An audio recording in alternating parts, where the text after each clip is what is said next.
Bismillahirrahmanirrahim. Assalamualaikum warahmatullahi wabarakatuh. Alhamdulillah wassalatu wassalamu ala Rasulillah wa la hawla wa la quwwata illa billah amma ba'd. Subhanaka la ilma lana illa ma 'allamtana innaka antal alimul hakim. Allahumma ij'alna mimman yastami'una al-qawla wa yattabi'una ahsanah. Masyarul muslimin wal muslimat, jamaah salat maghrib Masjid Nurul Hidayah yang dirahmati Allah. Alhamdulillah, kita bersyukur pada Allah Subhanahu wa taala, kita diberikan taufik untuk senantiasa berikhtiar melakukan langkah-langkah untuk terhindar dari pandemi yang sedang mewabah ini.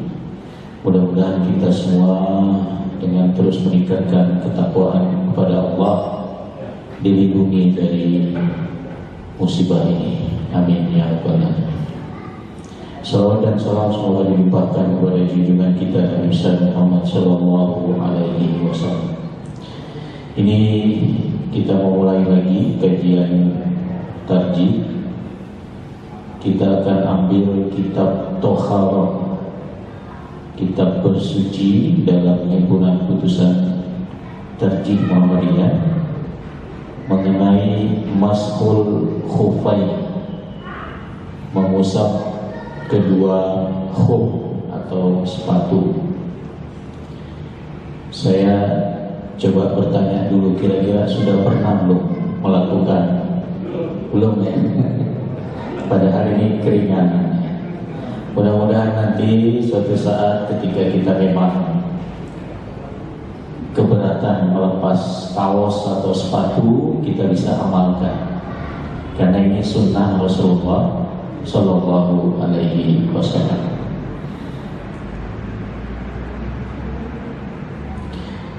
Mengenai masalah khufain ini terdapat dua putusan, putusan nomor 25 dan putusan nomor 26 pada kitab Thaharah. Pada putusan nomor 25 tertulis wamsah a'lal khufain aw nahwihima badala ghuslir rijlain fil wudu.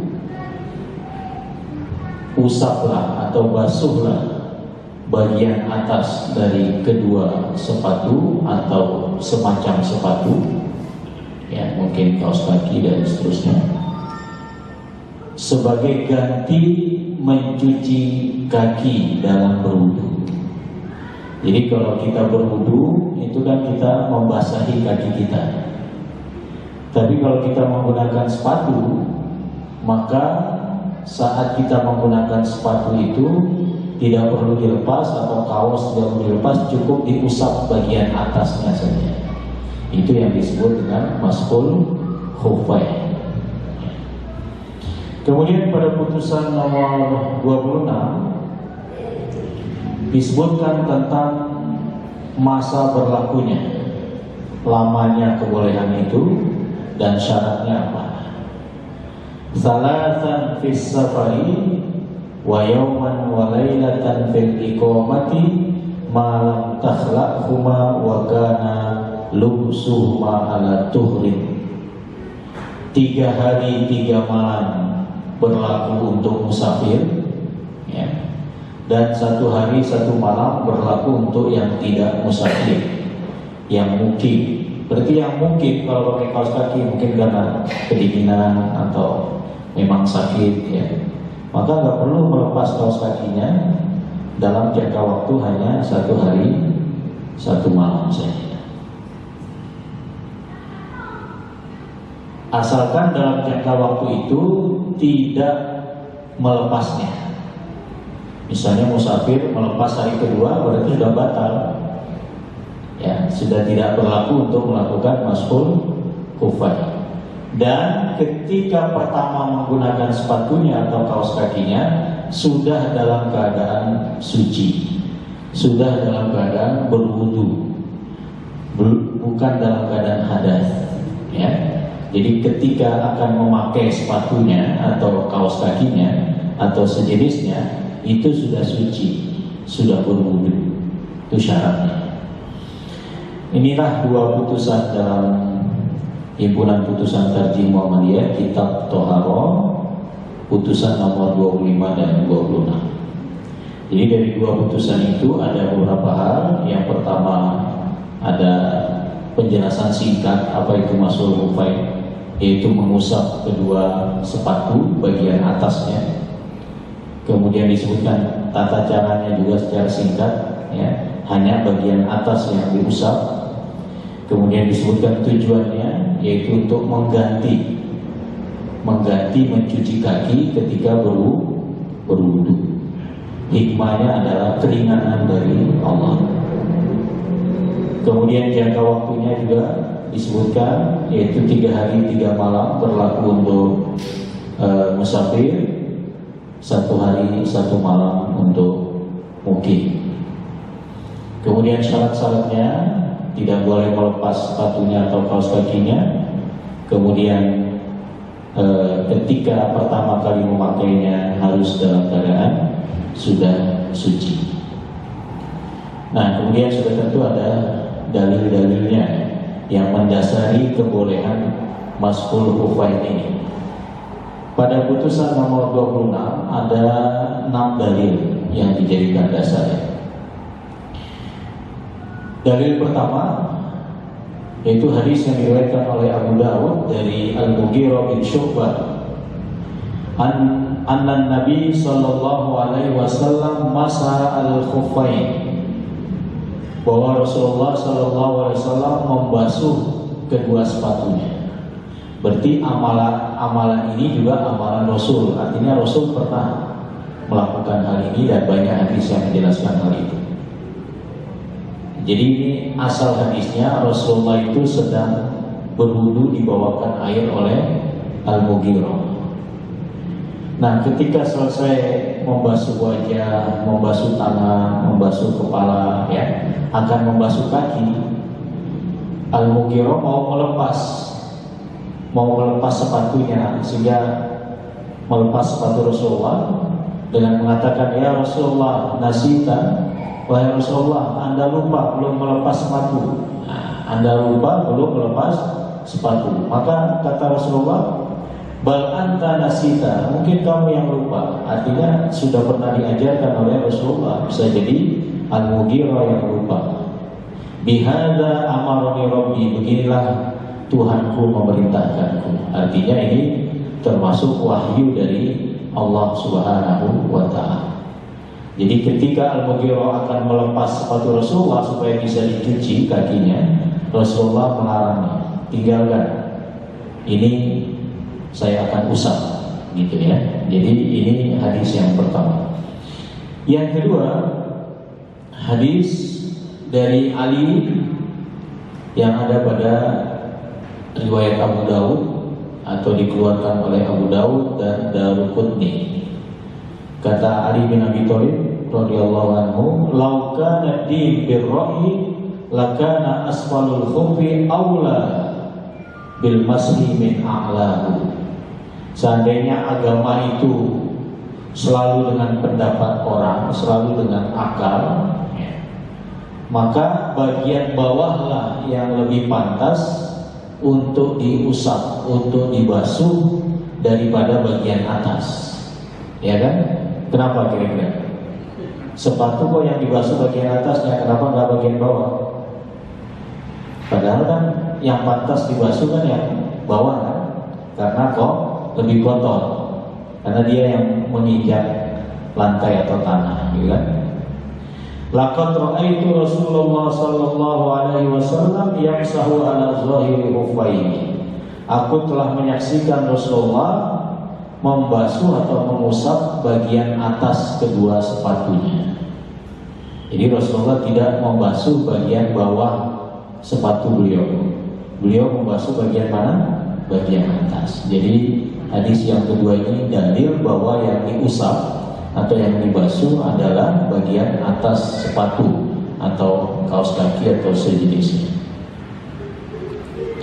Kemudian yang ketiga, masih dalil dari putusan nomor 25. Li hadits Bilal qala ra'aitu Rasulullah sallallahu alaihi wasallam yamsahu 'alal muqain wal khimar, rawahu Ahmad. Kata Bilal, aku pernah melihat Rasulullah melakukan usapan di atas kedua sepatunya dan tutup kepalanya. Jadi hadis ini menunjukkan bahwa Bilal pernah menyaksikan Nabi tidak melepas sepatunya, tapi membasuh bagian atas sepatunya, termasuk membasuh tutup kepalanya atau sejenis sorban. Kemudian dalil yang keempat, wali Abi Dawud kana yakhruju yaqdi hajatahu fa ataitu bil ma fa yatawadda wa yamsahu ala imamatihi wa muqaihi. Adalah Nabi keluar untuk buang hajat, kemudian aku mendatangi beliau dengan air agar beliau berwudu, maka beliau pun berwudu kemudian membasuh sorbannya dan kedua sepatunya. Nah, jadi ini juga dalil yang memperkuat bahwa Rasulullah melaksanakan sunnah ini. Kemudian dalil yang kelima, wali Sa'id bin Mansur fi sunanihi an Bilal qala sami'tu Rasulullah sallallahu alaihi wasallam yaqul imsahu 'alan nasib wal muq. Kata Bilal, aku mendengar Rasulullah berkata, basuhlah oleh kalian ikat kepala dan bagian atas khuf atau muq. Muq itu sama dengan khuf, ya. Jadi termasuk yang boleh dibasuh. Dalil yang keenam, dalil yang terakhir dalam putusan 25. Ini dari Al-Mughirah bin Syu'bah. Anna Rasulullah sallallahu alaihi wasallam tawaddu'a wa masaha 'alal jawrabain wan na'lain. Rawahul khamsah wa sahahu Tirmidzi. Adalah Rasulullah berwudu kemudian membasuh bagian atas kedua kaos kakinya dan kedua sandalnya. Jadi penggunaan sandal yang sulit untuk dilepas pun itu boleh tidak dilepas dan boleh diusap sebagaimana menggunakan kaos kaki. Nah, inilah 6 dalil pada putusan nomor 25. Sedangkan pada putusan nomor 26 hanya ada satu dalil, yaitu hadis Sofwan bin Asal qala, dia mengatakan amarna ya'di an-nabi sallallahu alaihi wasallam an namsaha 'alal khuffain. Nabi memerintahkan kami, kata Sofwan, agar kami mengusap kedua sepatu kami idza nahnu adkhalnahuma 'ala tuhri. Apabila kami ketika memakai keduanya, yaitu sepatu itu, dalam keadaan suci. Jadi syaratnya untuk bisa melakukan mashul khufain ini, memakai sepatunya itu dalam keadaan sudah berwudu, sudah suci. Kalau dalam keadaan belum berwudu, belum suci, maka tidak berlaku mashul khufain. Dia lepas dulu, terus dia berwudu dulu, baru dipakai. Kemudian jangka waktunya salasan idza safarna wa yawman wa lailatan idza aqamna. 3 hari, maksudnya 3 hari 3 malam, ya, bagi apabila kami musafir, dan sehari semalam apabila kami bermukim. Wala nakhlaquhuma min ghaitin wala baulin wala naumin. Kami tidak melepas keduanya, yaitu sepatu itu, karena buang air, baik buang air besar maupun buang air kecil, karena tidur, ya. Wala nakhlaquhuma illa min janabah. Dan kami pun tidak melepas keduanya, yaitu sepatu, ya, kecuali kalau junub. Nah, berarti berlakunya mashul khufain ini hanya untuk hadas kecil. Kalau hadas besar, ya yang mengharuskan mandi, maka berarti sudah batal. Kalau karena junub, maka sudah batal. Rawahu Ahmad wa Ibnu Huzaimah wa qala al-Khattabi wa sahihul isnad. Diriwayatkan oleh Imam Ahmad dan juga Ibnu Huzaimah. Al-Khattabi mengatakan hadis ini sahih isnadnya. Nah, inilah putusan dalam Masul Kufai beserta dalil-dalilnya. Sebagai gambaran umum, kita bisa lihat, jadi yang dibasuh ini bagian atas sepatu ini. Nah, bagian atas ini saja, ya. Adapun di atas mata kaki tidak perlu dibasuh. Termasuk yang bagian bawah dari sepatu tidak dibasuh. Nah, jangka waktunya 24 jam untuk mereka yang tidak bepergian, 72 jam atau 3 hari 3 malam untuk mereka yang apa? Ya, bepergian. Cara menghitungnya bagaimana? Nah, ini ada contoh penghitungan. Tawaddu'a Muhammad wa huwa muqim. Muhammad berwudu dan dia tidak dalam bepergian, tapi dia muqim. Fa ghassala rijlaihi as-sa'a ats-tsaniyah zuhran. Dia mencuci kedua kakinya, maksudnya untuk berwudu, ya. Jadi wudu pertama ini dia cuci kakinya, ya. Jam 2 siang atau 2 setelah zuhur. Thumma labisa jawrabaihi. Kemudian dia pakai kaosnya, kaos kakinya. Thumma ahdasa, kemudian dia hadas, ya. Berarti kan batal wudunya. Falamma kanat as-sa'a ats-tsalitsa wa rubu'u 'asra tawadda'a wa masaha ala jawrabaihi. Ketika jam 3:04, jam 3:15 asar, dia berwudu tapi tidak mencuci kaki, dia membasuh kaos kakinya. Pertanyaannya, kapankah mata tantahi muddatul masih bin nisbati lahu wa limadha? Kapan berakhir jangka waktu kebolehan mashul hufain bagi Muhammad, dan kenapa hanya sekian jangka waktunya? Maka jawabannya, tantahi muddatul mashu as-sa'a ats-tsalitsa wa rubu' asra minal yaumit tali. Berakhir masa membasuhnya jam 3/4 keesokan harinya. Jam 3/4 keesokan harinya.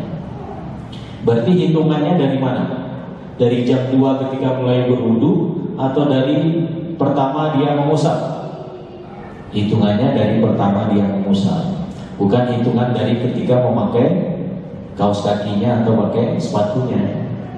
Walaupun ada perbedaan pendapat di antara para ulama, tapi yang lebih rojih adalah terhitung mulai pertama kali dia mengusap. Kalau tadi dia mengusap jam berapa? 3:15 sore. Berarti untuk yang mungkin berakhir masanya kapan? Besoknya jam 3:15. Untuk yang musafir berarti hari keempat sore, ya, hari keempat, atau terhitung 72 jam sejak jam 3:15 sore. Wa dzalika li anna muddatul mashi lil muqim yawman wa laila wa tabda min awali mashin ba'da hadas. Karena bagi muqim jangka waktu membasuhnya hanya sehari semalam dan terhitung sejak pertama kali dibasuh, bukan terhitung sejak memakai kaos kaki. Bisa dipahami? Oke. Nah, syarat-syaratnya sebenarnya tadi sudah disebutkan, tapi ini disebutkan lebih lengkap oleh Ibnu Utsaimin. Kata Ibnu Utsaimin ada 4 syaratnya. An yakuna labisan lahuma ala taharati. Hendaklah ketika membasuhnya itu, ya, ketika memakai kedua sepatu atau kaos kaki itu dalam keadaan suci. Tadi sudah disebutkan hadisnya. Nanti kita lihat lagi. Yang kedua, ayyakunal khifaf awil jawab toharah. Sepatu dan kaos, kalau sepatunya dan kaos kakinya sudah kena najis, berarti sudah nggak berlaku. Jadi orangnya sebelum memakai suci, sepatu atau kaos kakinya juga suci, tidak terkena najis. Yang ketiga, ayyakuna mashuhuma fil hadasil asghar la fil janabah aw ma yujabul ghusl. Bahwa mashul hufain ini hanya berlaku untuk hadas-hadas yang kecil saja. Mungkin karena buang angin, mungkin karena pipis atau buang air besar, ya. Tidak berlaku untuk sesuatu yang mewajibkan mandi, misalnya karena junub. Nah, tidak berlaku. Yang keempat, ayyakuna mashuhuma fil waqtil muhaddad syar'an. Masa berlakunya mashul hufain ini terbatas karena syariat membatasi. Yaumun wa lailatun lil muqim wa thalathatu ayyamin bilayaliha lil musafir. Sehari semalam bagi yang mukim, kemudian 3 hari 3 malam bagi musafir. Jadi syaratnya ada 4. Kita coba lihat lagi syaratnya dengan dalilnya. Tadi syarat yang pertama apa? Memakainya dalam keadaan suci. Nah, hadisnya apa? Hadis dari Al-Mughirah bin Syu'bah.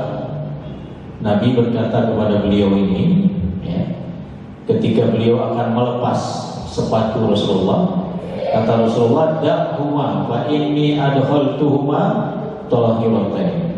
Tinggalkan, jangan kau lepas sepatu saya itu, karena saya memakainya tadi dalam keadaan sudah suci. Nah, ini dalil syarat yang pertama. Syarat yang kedua apa tadi?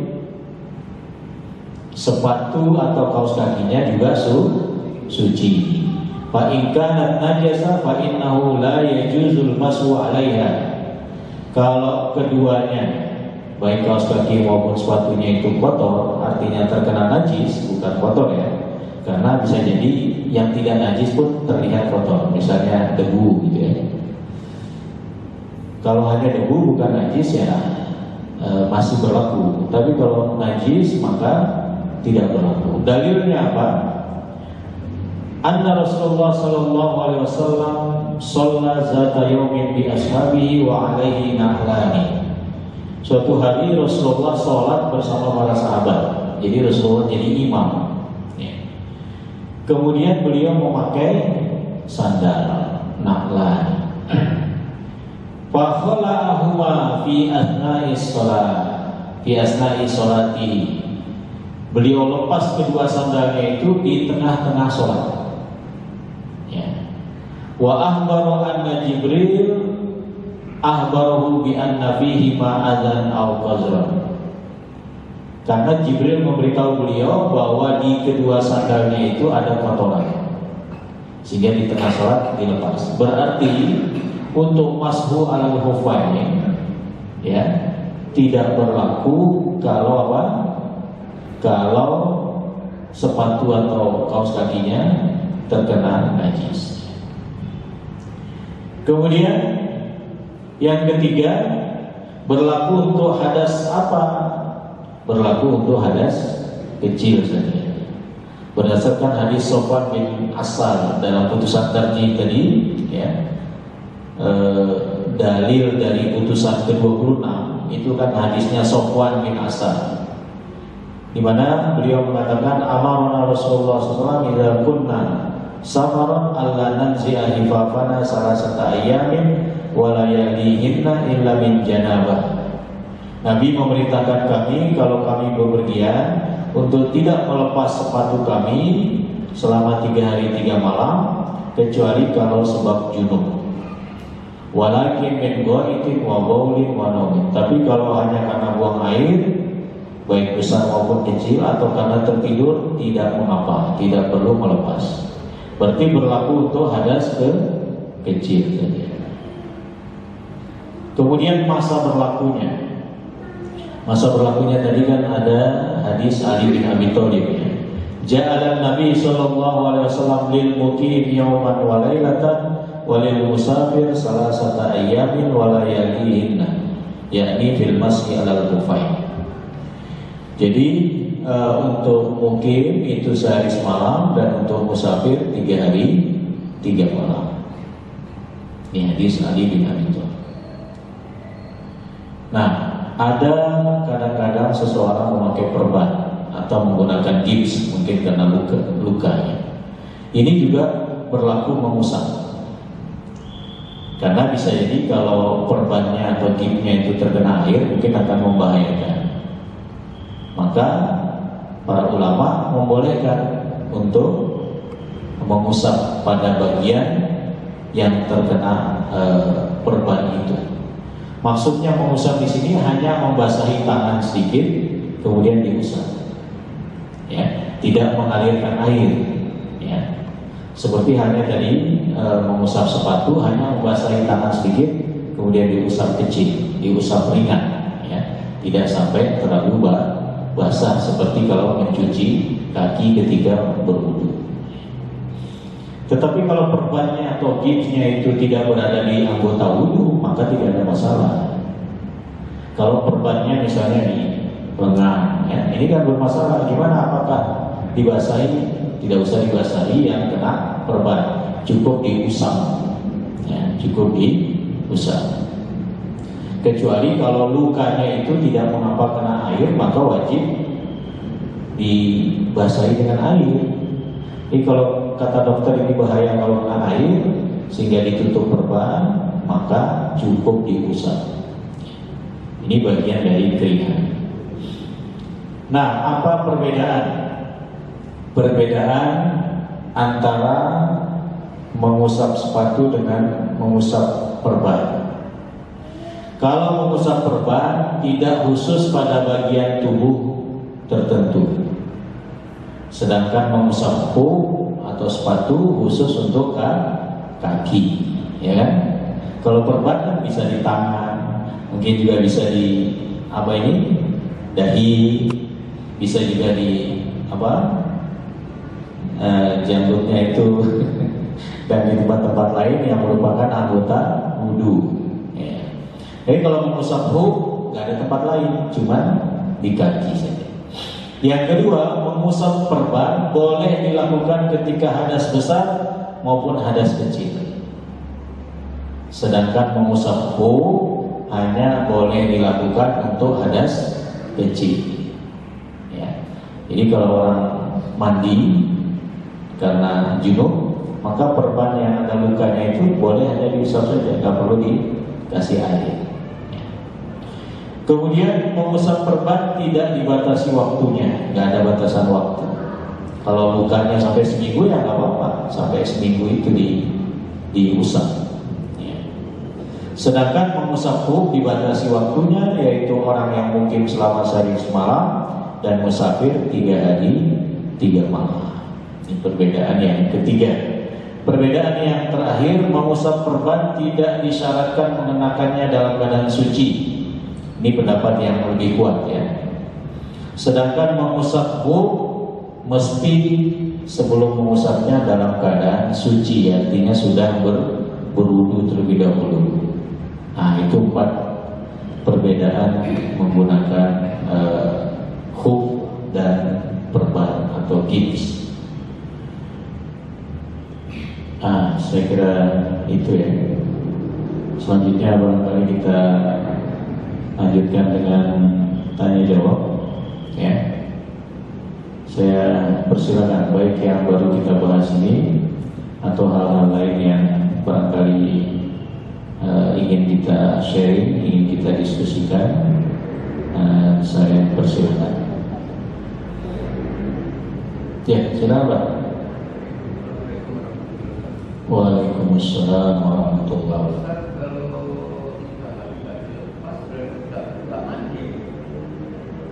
Iya, itu kan musafir. Iya, tidak mandi. Nah. Atau mandi tapi kakinya nggak kena. Jadi jangan bayangkan seperti kebiasaan kita. Ini mungkin bagi tentara, ya, Ini mungkin bagi dokter, ya. Jadi dia membutuhkan hal-hal seperti itu. Kalau kita dalam keadaan normal gini, masa itu aja nggak dilepas, mungkin kita akan mengatakan seperti itu. Inilah keringanan, ya, keringanan dari Allah Subhanahu Wa Taala. Karena bisa jadi ada sepatu yang kalau dipakai lagi itu agak susah makainya gitu. Sepatu tentara gitu. Mereka kalau latihan diringankan dengan tidak perlu melepas sepatunya, cukup mengusap asalkan memenuhi syarat tadi. Ya kalau ingin mandi lepas ya berarti sudah nggak berlaku masuk rukun. Selama melepas berarti tidak berlaku. Nanti pakai lagi baru berlaku. Setelah berwudu ya pakai lagi berlaku. Jadi kalau mau mandi berarti sudah ingin mengakhiri masa 3 hari itu atau 1 hari 1 malam. Ya, kita nggak membayangkan dengan kondisi normal kita ya, karena bisa jadi kesulitan itu pada orang yang mengalami yang tidak sama dengan kenormalan sehari-hari kita. Kalau kita tidak terlalu kelihatan butuh ya, kelihatan butuh nggak seperti ini Mas Lupen.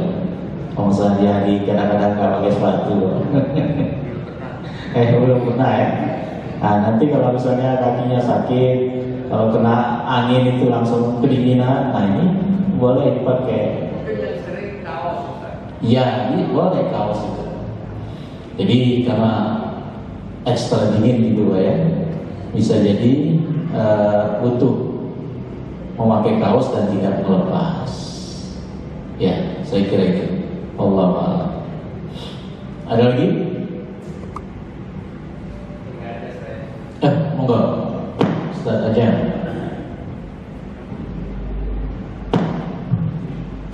Nabi itu kalau wudu kadang sorbannya nggak dilepas ya.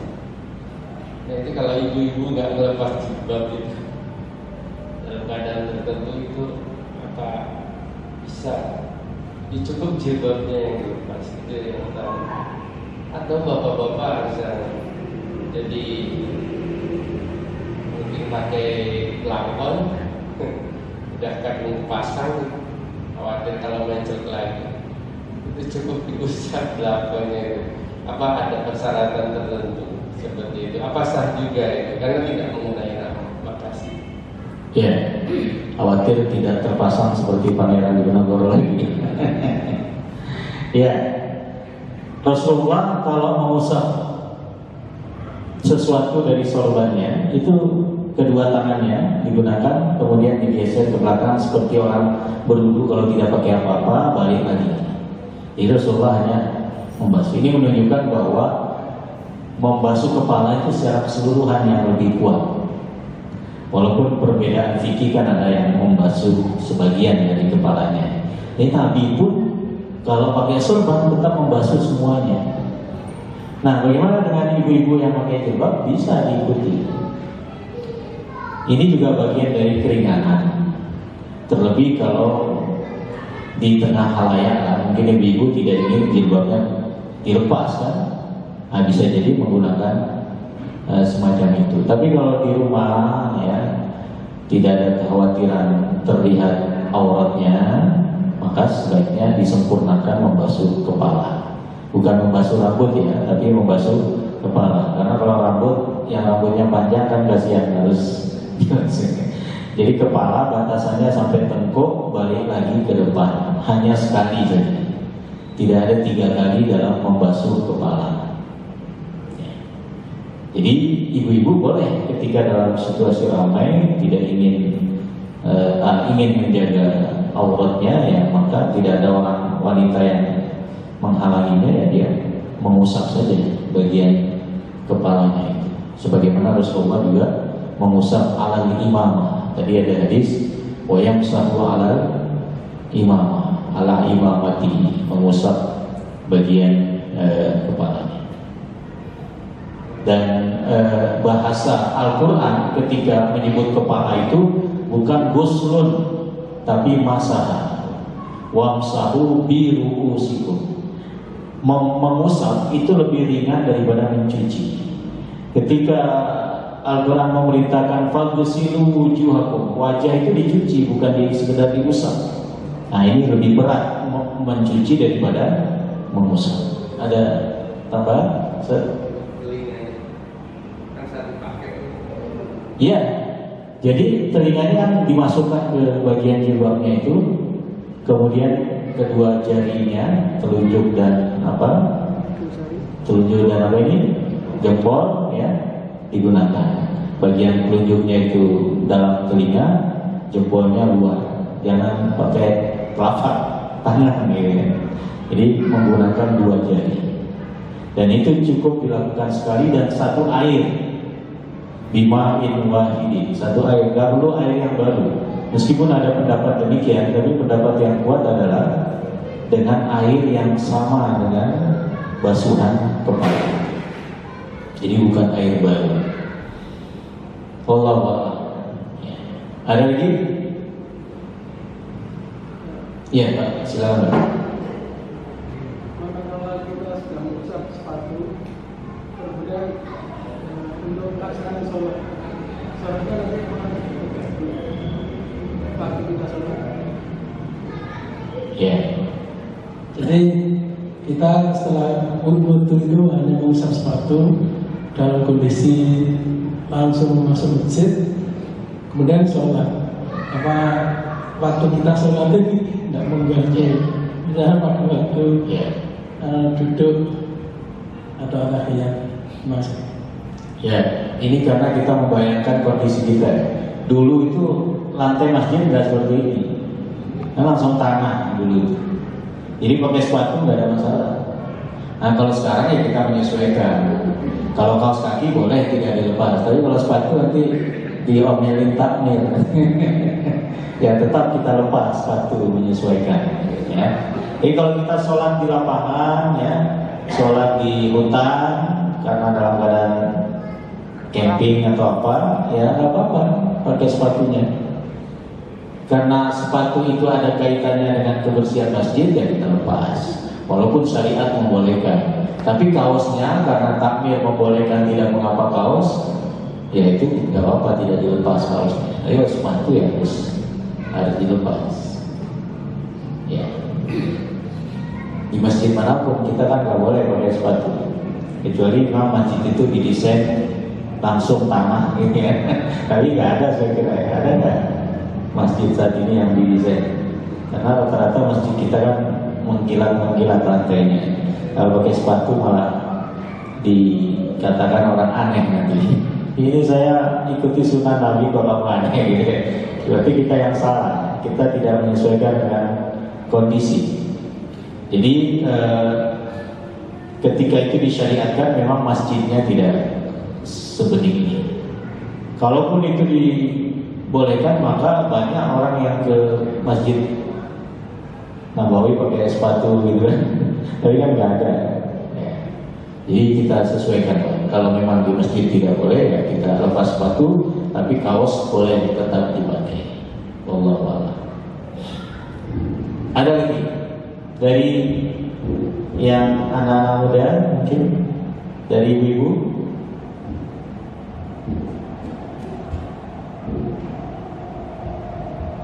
Oke, kalau tidak ada saya bertanya ya.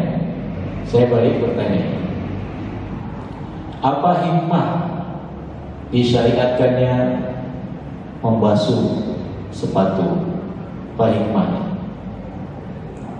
Keringanan dari Allah, rahmat dari Allah memberikan keringanan kepada hambanya. Karena dalam berwudu kan ada 4 hal yang harus diperlihatkan, 4 anggota wudu. 1 wajah, 2 tangan, 3 kepala, kemudian 4 kaki. Nah kaki itu cuci. Nah karena itu menjadi keringanan. Ya, dengan adanya syariat masul hufain itu berarti keringanan. Pertanyaan kedua, berapa lama jangka waktu kebolehan membasuh sepatu baik bagi musafir maupun bagi mukim? Nah, sehari semalam bagi yang mukim, ya, kemudian 3 hari 3 malam bagi musafir. Atau kalau dihitung jam berapa? 24 jam untuk mungkin 72 jam untuk musafir. Jam tidurnya juga dihitung, Pak ya. Jangan tidur jam lainnya aja. Jam kita tidur juga terhitung. Pertanyaan berikutnya.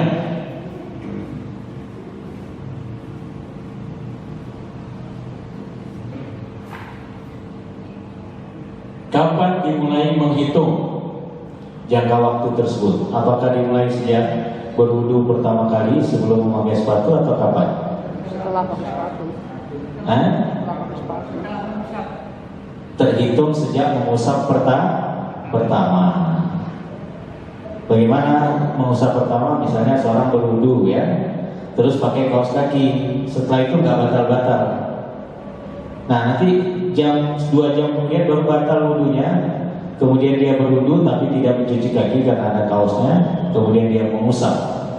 Maka sejak itulah dihitung 24 jam ke depan atau 72 jam ke depan. Wah, ini berarti sudah terjawab semua pertanyaannya. Berarti sudah jelas. Mudah-mudahan ada manfaatnya. Saya kira apa yang dibahas dalam fikih yang bersifat umum dengan fikih tarjih tidak jauh beda. Dalil-dalilnya juga ya sama. Karena memang tarjih ini sangat praktis, tidak menjelaskan terlalu panjang, karena tujuannya untuk memberikan tuntunan praktis bagi khususnya warga Muhammadiyah dan umumnya kaum muslimin. Terima kasih, kita akhiri dengan doa kafaratul majlis. Subhanakallahumma wa bihamdika asyhadu an la ilaha illa anta astaghfiruka wa atubu ilaik. Assalamualaikum warahmatullahi